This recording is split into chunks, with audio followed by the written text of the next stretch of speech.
कि जिसने इस आइटमों का त्याग करके उपवास किया हो, ऐसे आराधक का दर्शन करना है तो सब खड़े हो जाएंगे। सबको छोड़कर उपवास करने वाले मिलेंगे, लेकिन सबको खाकर एकासना करने वाला एक भी नहीं मिलेगा। तो मिन समझे आप क्या क्या सामर्थ्य है?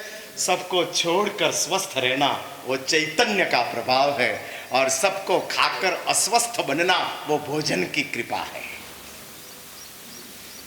भोजन जड़ है और जड़ के प्रभाव से चैतन्य अस्वस्थ बनता है, और उपवास चैतन्य है, चैतन्य को चैतन्य मिलता है, तब खुश खुशहाल होते हैं। हाँ, इसलिए सब छोड़कर उपवास करना आसान है, लेकिन सब खाकर तंदुरुस्त रहना, हाँ, दुनिया की सब चीज खाकर कोई तंदुरुस्त रहा हो ऐसा मुझे दिखाओ, नहीं मिलेगा।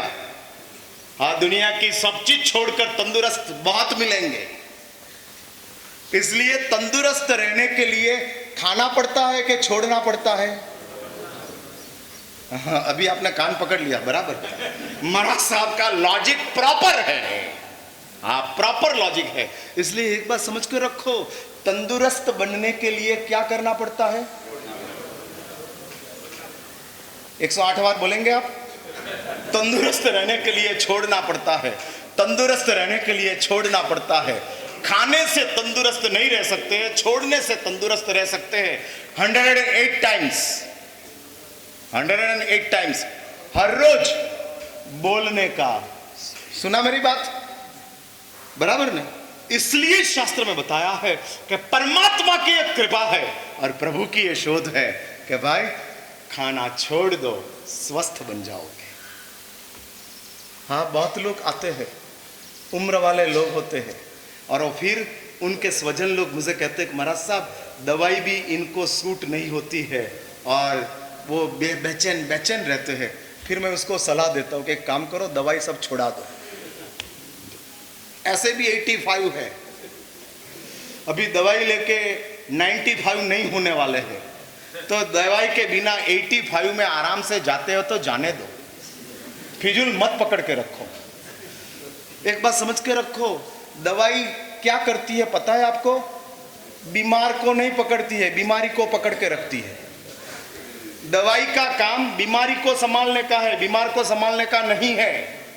हाँ, तभी भी साइंस ने बीमारी को बचाने के लिए दवाई बनाई है, बीमार के लिए नहीं, नहीं बीमार के लिए। और इसलिए मैं कहता हूं छोड़ दो। और फिर मुझे मैसेज देते हैं कि महाराज साहब दवाई छोड़ देने के बाद हमारी दादी मां स्वस्थ हो गई। हाँ, ये ड्रग पॉइजन होता है, दवा में खुद में जहर रहता है, सब छोड़ दो।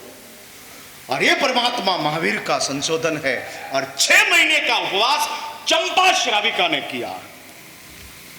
आज के दिन में भी 6 महीने का उपवास करने वाले हमारे एक महात्मा है, जिसका नाम पन्यास हंसरत्न विजय जी है। अभी बंबई में पारणा हुआ, 180 उपवास। अभी उनको शांति नहीं है, वापस 100 उपवास। साल में वो महात्मा 3 के 4 मासक क्षपण ऐसे ही कर लेते हैं।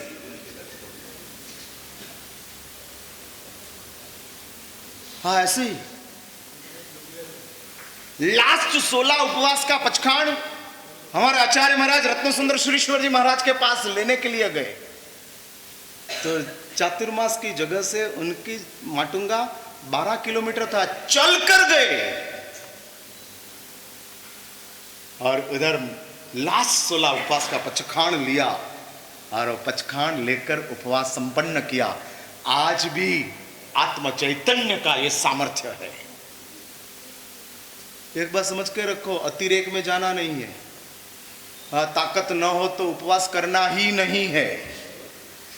हाँ, फिर से मैं बोल देता हूं, घर वाले के लिए जिम्मेदारी बनकर तप नहीं करना। हाँ, पचखान करने के लिए कोई आते हैं ना, पचखाने के लिए तब आते हैं तो कौन पचखान लेने वाला पता नहीं लगता है। दो स्वजनों के कंधे के ऊपर 2 हाथ रखते हैं फिर चलते मुझे लगता है कोई कैदी आया, तपस्वी आया, ऐसा नहीं लगता है। हाँ, कैदी आया बेचारा, पैर हिल रहा है, कुछ नहीं है। ये तप की कीमत क्या है? तप तो आडंबर के साथ, गौरव के साथ, खुमारी के साथ, तेज के साथ अपना तप चलता रहे। और ये तप चंपा श्राविका ने किया, वो तो किया, लेकिन चंपान को अकबर सवाल पूछता है कैसे ये तप किया? और चंपा ने कहा होता कि अत्तर वारणा के दिन मैंने गुंद का घास खाई थी, तो बादशाह अकबर भी वो खाता, उड़द का ढोकला खाया था। अरे क्या लगाया है? अपने वहां अत्तर वारणा में बेल खा के मांस खमन करने वाले हैं। हाँ, बेल खाया और मांस खमन किया। हाँ, इस सभा में है, बोलो तो खड़ा कर दो। और ऐसे होते हैं। इसलिए मुझे ये कहना है, तप करने के लिए कुछ नहीं है। और चंपा ने कहा देव और गुरु की कृपा से। कितना मार्मिक जवाब, कितना मार्मिक। भाई, आप बिजनेस में सक्सेस जाते हो और कोई पूछते हैं कि तेरा सक्सेस का राज क्या है, आप क्या कहते हो? हाँ, मैं पूछ रहा हूं, सक्सेस गए नहीं गए?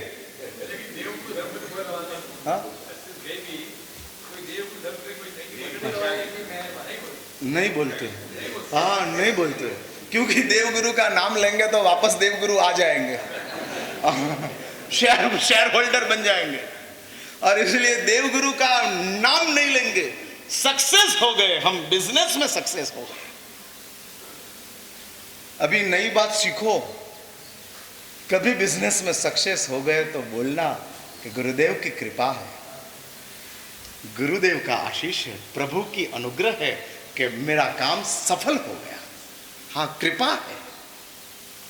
शाली ने जवाब दिया, देवगुरु पसाए। चंपा ने जवाब दिया, देवगुरु पसाए। गुरुदेव की कृपा है, परमात्मा का अनुग्रह है। और तब बादशाह अकबर पूछता है तेरा गुरु कौन है? और तब चंपा गुरु का नाम एड्रेस देती है, मेरा गुरु हीर विजय सूर्य महाराज है, कि जिसकी कृपा से मैं ये 180 दिन का उपवास स्वस्थता पूर्वक कर रही हूं। स्वस्थता पूर्वक। शास्त्र में तपस्वी को प्रभावक कहा है।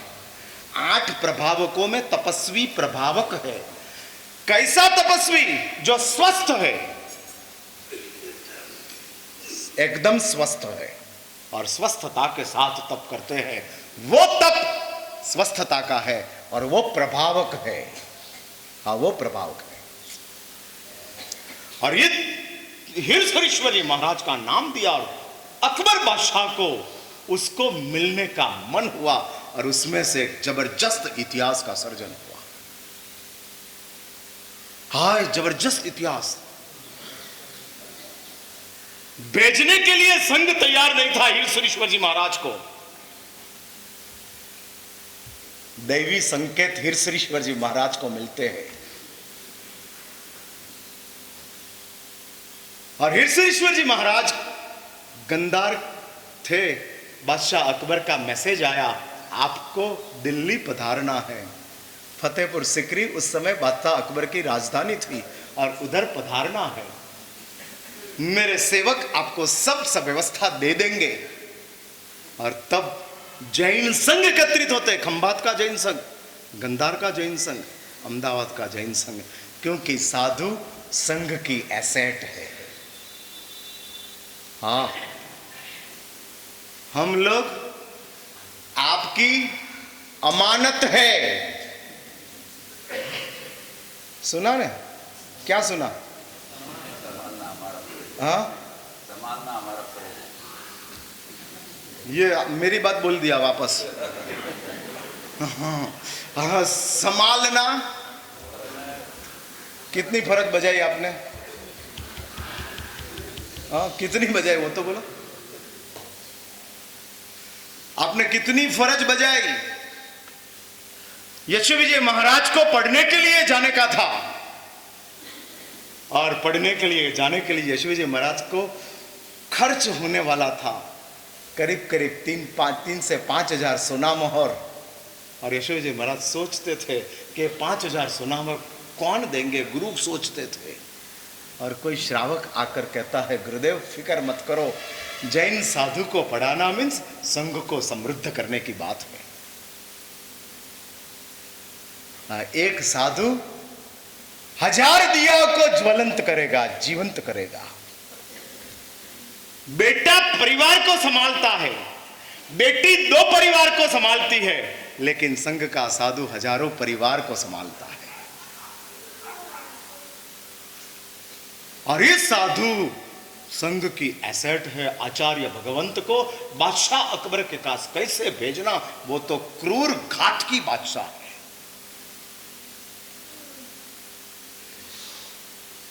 और उस दिन रात को हीरसुरेश्वर जी महाराज सोए थे, संघ का मन भेजने का नहीं मान रहा था। और हीरसुरेश्वर जी महाराज खुद भी पजल में थे, क्या करना, संघ की संवेदना को ठुकरा कर जाऊं वो भी उचित नहीं है।